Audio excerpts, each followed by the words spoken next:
여러분, 우리는 종종 과거의 경험, 특히 고통스럽거나 후회되는 순간들에서 벗어나지 못합니다. 우리는 그 이유를 기억 때문이라고 생각합니다. 그날의 기억이 너무 생생해서, 그 기억이 나를 괴롭혀서라고 말입니다. 우리는 이 기억을 지우려고 애쓰고 현재에 집중하라고 스스로를 다그칩니다. 하지만 우리의 노력에도 불구하고 과거는 집요하게 우리를 붙잡습니다. 왜 그럴까요? 여러분을 과거에 묶어두는 것은 단순히 뇌 속에 저장된 기억이라는 데이터 조각이 아니라 그 기억을 중심으로 스스로에게 끊임없이 이야기하고 있는 정체성의 서사, 즉 이야기된 자아 때문이라면 믿으시겠습니까? 우리는 나는 그 사건 때문에 이렇게 되었다. 나의 실패는 그 경험 때문이었다와 같이 과거의 사건들을 이어붙여 나라는 주인공의 이야기를 만들어냅니다. 그리고 이 이야기가 현재의 우리의 모든 선택과 행동을 결정합니다. 기억은 재료일 뿐, 우리를 묶어두는 것은 그 재료로 만든 이야기입니다. 나는 그 실패를 극복하지 못한 사람이라는 이야기를 멈출 수가 없어. 그 이야기가 나의 정체성 전부인 것 같아. 과거는 바꿀 수 없다는 것을 알지만 그 과거에 대한 나의 이야기는 현재의 나를 절대 놓아주지 않아. 왜 인간은 단순히 과거의 사실을 회상하는 기억이 아닌 스스로 만들어낸 이야기된 자아에 갇혀 현재의 자유로운 삶을 포기하는 이 근원적인 딜레마에 빠지는 것일까요? 우리가 과거에 머무는 근본적인 이유가 자아는 고정된 실체가 아니라 삶의 사건들을 통합하여 재구성하는 서사적 과정이라는 내러티브 철학의 통찰과 이 서사가 과거의 사실을 언명하려 할 때 필연적으로 세계와 진실의 전체를 담아내지 못하는 언어의 한계라는 비트겐슈타인의 통찰에 갇히기 때문이라면 믿으시겠습니까? 내러티브 철학은 인간의 자아는 고정된 실체가 아니라 시간 속의 사건들을 의미 있게 통합하여 스스로에게 이야기하는 서사적 정체성이라고 주장합니다. 우리가 과거의 고통에 머무는 것은 나는 고통받는 사람이다라는 과거 중심의 이야기를 끊임없이 반복하여 이야기된 자아를 고정시키려 하기 때문입니다. 이 이야기가 우리의 현재를 침범하는 감옥입니다. 여기에 비트겐슈타인의 초기 철학은 이 이야기의 언어적 구조가 가진 근원적인 한계를 지적합니다. 비트겐슈타인에게 언어의 명제는 세계의 사실을 그림처럼 표상할 뿐이며 세계의 전체적인 의미나 가치는 명제적 언명으로 표현될 수 없는 영역, 즉 말할 수 없는 것에 속합니다. 우리가 과거의 고통스러운 사실들을 엮어 나의 인생 이야기를 언명하려 할 때 그 이야기는 필연적으로 말할 수 없는 진실, 즉 나의 존재의 무한한 가능성을 놓치게 됩니다. 우리가 과거에 머무는 이유는 내러티브 철학적으로 과거의 사실을 현재의 나로 고정시키는 이야기된 자아를 구축했기 때문이며 이 이야기가 비트겐슈타인적 언명의 한계 때문에 나의 존재의 전체적인 의미와 가능성을 포착하지 못하는 언어적 감옥에 갇히기 때문이다. 과거로부터 해방되는 길은 기억을 지우는 것이 아니라 이야기를 바꾸는 것에 있습니다. 우리는 오늘 내러티브 철학의 이야기된 자아 개념을 분석하여 왜 우리의 정체성이 과거의 서사에 그토록 쉽게 갇히는지 그 심리적, 철학적 구조를 탐구할 것입니다. 이어서 비트겐슈타인의 언명 이론과 세계의 한계 논의를 결합하여 과거의 이야기가 가진 언어적 오류와 그로 인한 존재론적 제한을 통찰할 것입니다. 이 두 시대의 지혜를 통합하여 이야기된 자아의 감옥을 부수고 말할 수 없는 가능성의 영역으로 나아가는 길을 발견하게 될 것입니다. 내러티브 철학의 거장인 폴리케르와 알레스터 맥킨타이어는 인간의 정체성이 고정된 실체가 아니라 시간 속의 사건과 행위들을 의미 있게 연결하여 스스로에게 이야기하는 서사적 과정임을 강조합니다. 즉, 나의 자아는 나는 누구인가라는 질문에 답하는 나의 이야기입니다. 과거의 사건은 이 이야기의 재료입니다. 내가 고통스러운 실패를 겪었을 때 그 경험은 단순히 기억으로 남지 않고 나는 실패한 그 사람이다. 혹은 나는 그 실패 때문에 평생 조심해야 하는 사람이다라는 서사적 진술로 전환되어 나의 정체성을 구성합니다. 이것이 이야기된 자아입니다. 이 그림은 과거 사건들이 현재의 자아를 어떻게 고정시키는지 보여줍니다. 우리가 과거에 머무는 것은 그 과거의 고통스러운 사건이 나의 현재에 이야기된 자아의 핵심 줄거리가 되었기 때문이다. 우리는 그 이야기를 바꾸지 않으려 합니다. 왜냐하면 그 이야기가 곧 나의 정체성이라고 믿기 때문입니다. 이 이야기를 멈추면 나는 누구인가라는 실존적 불안에 빠질까 두려워 과거의 고통을 반복하는 서사에 스스로를 가두는 것입니다.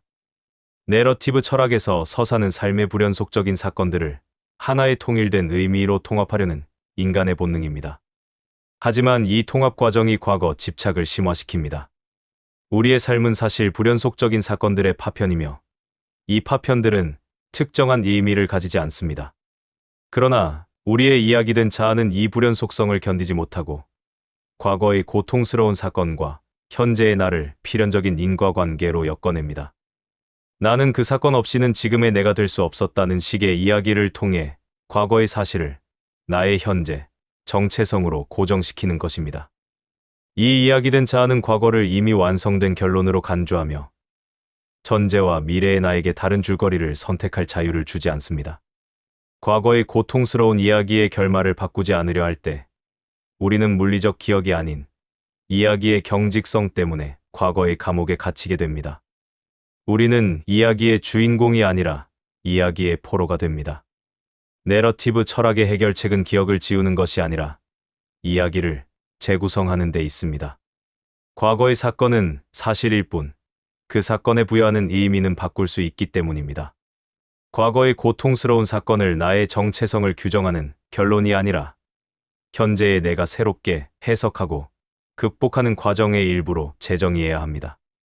즉, 나는 실패한 그 사람이다라는 이야기를 나는 그 실패를 경험했지만 지금은 새로운 길을 선택하고 있는 사람이다라는 이야기로 바꾸는 것입니다. 과거에 머무는 것을 멈추는 것은 과거의 사건에 묶여 경직된 이야기된 자아를 해체하고 현재의 선택을 통해 새로운 이야기된 자아를 창조하는 실천입니다. 비트겐슈타인의 초기 저작인 논리 철학 논고는 언어와 세계의 관계를 엄격하게 규정합니다. 비트겐슈타인에게 세계는 사실들의 총체이며 언어의 명제는 이 사실들을 논리적으로 그림처럼 표상할 뿐입니다.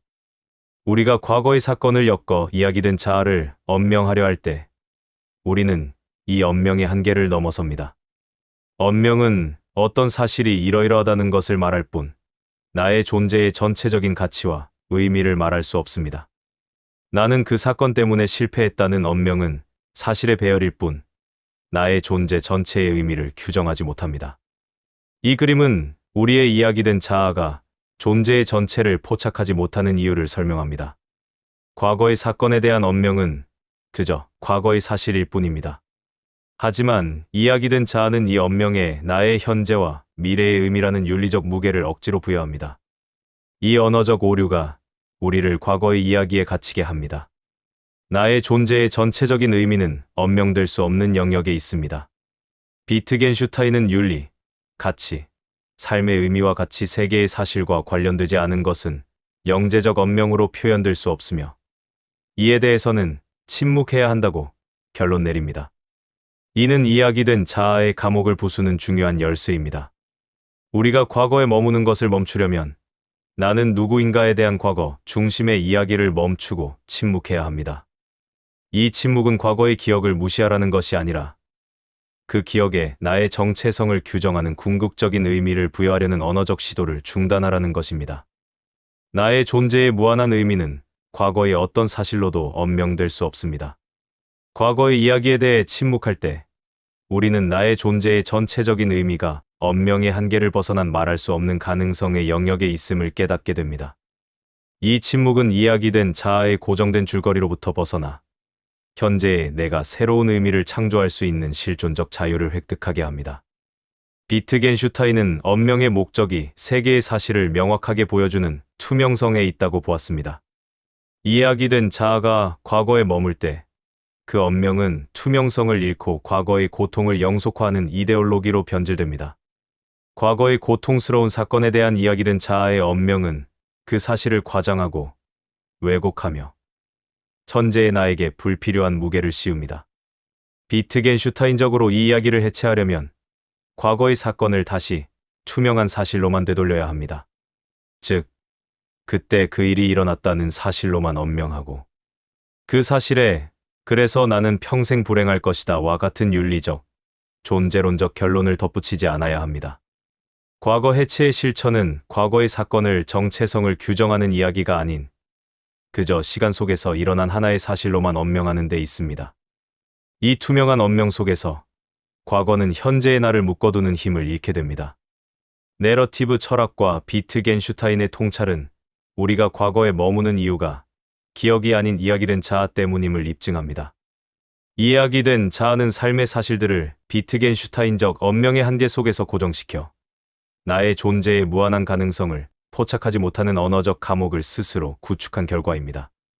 과거 집착은 내러티브 본능에 따라 과거 사건을 나의 현재 정체성을 규정하는 핵심 이야기로 고정시키고 비트겐슈타인적 언명의 한계를 무시하고 그 이야기의 존재에 궁극적인 의미를 억지로 부여할 때 발생합니다.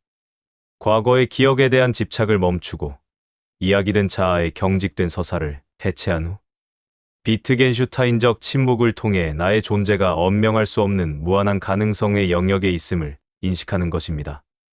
과거의 감옥에서 벗어나 현재의 삶을 살기 위한 현실적인 교훈은 이야기를 바꾸는 내러티브적 실천과 침묵을 통해 언명의 한계를 인식하는 비트겐슈타인적 실천을 결합하는 데 있습니다. 고통스러운 과거 사건에 대한 나의 이야기된 자아의 서사를 나는 피해자, 실패자라는 결론 중심에서 나는 극복하는 과정에 있는 행위자라는 과정 중심으로 재구성해야 합니다. 과거의 사실은 인정하되 그 사실에 부여하는 의미를 나의 현재의 자유로운 선택에 기반하여 새롭게 부여합니다. 과거의 기억이 떠오를 때 그 기억에 대해 이것이 나의 정체성이다라는 언명적 진술을 하려는 시도를 의식적으로 멈추고 침묵하십시오. 그 일은 일어났다. 그러나 그 일은 나의 존재 전체의 의미를 결정하지 못한다. 라고 스스로에게 상기시키며 나의 존재의 궁극적인 의미는 언어화될 수 없는 말할 수 없는 영역에 있음을 받아들여야 합니다. 이 침묵은 현재의 나에게 자유를 줍니다. 당신이 과거에 머물렀던 이유는 내러티브 철학의 통찰처럼 기억을 바탕으로 경직된 이야기된 자아를 구축했기 때문이었으며 비트겐슈타인의 통찰처럼 그 이야기가 언명의 한계에 갇혀 당신의 존재의 진정한 무한한 가능성을 포착하지 못했기 때문이었습니다. 과거의 이야기는 당신의 운명이 아니라 당신이 언제든지 바꿀 수 있는 서사일 뿐입니다. 기억하십시오. 당신을 묶어두는 것은 과거의 사실이 아니라 과거의 사실에 덧붙인 당신의 이야기입니다. 이제 용기를 내어 이야기된 자아의 감옥을 부수십시오. 내러티브 철학의 가르침처럼 당신의 서사를 극복의 과정으로 재구성하고 비트겐슈타인의 가르침처럼 침묵을 통해 당신의 존재가 언명할 수 없는 무한한 가능성을 지니고 있음을 받아들일 때 당신은 비로소 과거로부터 자유로워지고 현재의 삶을 온전히 창조하게 될 것입니다. 당신의 이야기는 당신의 자유입니다. 오늘 이야기가 당신에게 작은 깨달음이라도 전할 수 있었기를 바랍니다. 이처럼 깊은 심리적, 철학적 통찰을 통해 당신의 삶을 변화시키는 이야기는 계속될 것입니다. 만약 오늘 영상이 도움이 되셨다면 좋아요를 눌러주시고 채널을 구독해주세요. 여러분의 관심이 저희가 더 좋은 콘텐츠를 만드는 큰 힘이 됩니다. 또한 이 영상에 대한 여러분의 생각을 댓글로 남겨주시면 저희에게 큰 영감과 소중한 의견이 될 것입니다. 다음 영상에서 다시 만나겠습니다. 감사합니다.